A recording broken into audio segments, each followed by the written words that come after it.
ముందుగా మీకు ఒక్కసారి మీ హక్కుల గురించి కూడా తెలుసుకోవాల్సిన బాధ్యత, అసలు ప్రభుత్వాలు ఎట్లా పనిచేస్తాయో తెలుసుకోవాల్సిన బాధ్యత కూడా మీ మీద ఉన్నది. మొదటి విషయం ఏంటంటే, మీరు సర్పంచ్ అంటే ఈ రాష్ట్రానికి ముఖ్యమంత్రి ఎట్లనో సర్పంచ్ గారంటే గ్రామానికి పెద్ద దిక్కుగా, గ్రామానికి పెద్దగా సర్పంచ్ గారే ఉంటారు. సర్పంచ్ గారు, వారి కింద ఉప సర్పంచ్ గారు, అట్లాగే వారి కింద మొత్తం వార్డు సభ్యులు మొత్తం కలిసి మీది స్థానిక ప్రభుత్వం. భారతదేశంలో మనకు 5 రకాల ప్రభుత్వాలు ఉంటాయి. 5 రకాల స్థానిక ప్రభుత్వాలు, 5 రకాల ప్రభుత్వాలు మొత్తం పైనుంచి కింది దాకా చూస్తే 5 రకాలు.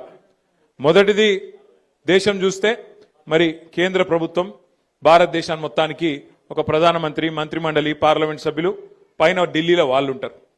ఆడికెళ్ళి కొద్దిగా కిందికి వస్తే మనకి 28 రాష్ట్రాలు ఉన్నాయి. రాష్ట్రానికి ఒక ముఖ్యమంత్రి, రాష్ట్ర ప్రభుత్వము, మంత్రిమండలి, ఎమ్మెల్యేలు, ఎమ్మెల్సీలు అక్కడ ఉంటారు. ఆడికెళ్ళి కొద్దిగా కిందికి వస్తే జిల్లా ప్రభుత్వం, జిల్లా పరిషత్ ఉంటుంది. జిల్లా పరిషత్లో జిల్లా పరిషత్ చైర్మన్ గారు, జెడ్పీటీసీలు వాళ్ళు ఉంటారు. కొద్దిగా కిందికి వస్తే మున్సిపాలిటీ, మండలం. మున్సిపాలిటీలో మున్సిపల్ చైర్మన్ గారు, కౌన్సిలర్లు ఉంటారు. మండలంలో మండల పరిషత్తు, అదేవిధంగా ఎంపీటీసీలు వాళ్ళు ఉంటారు.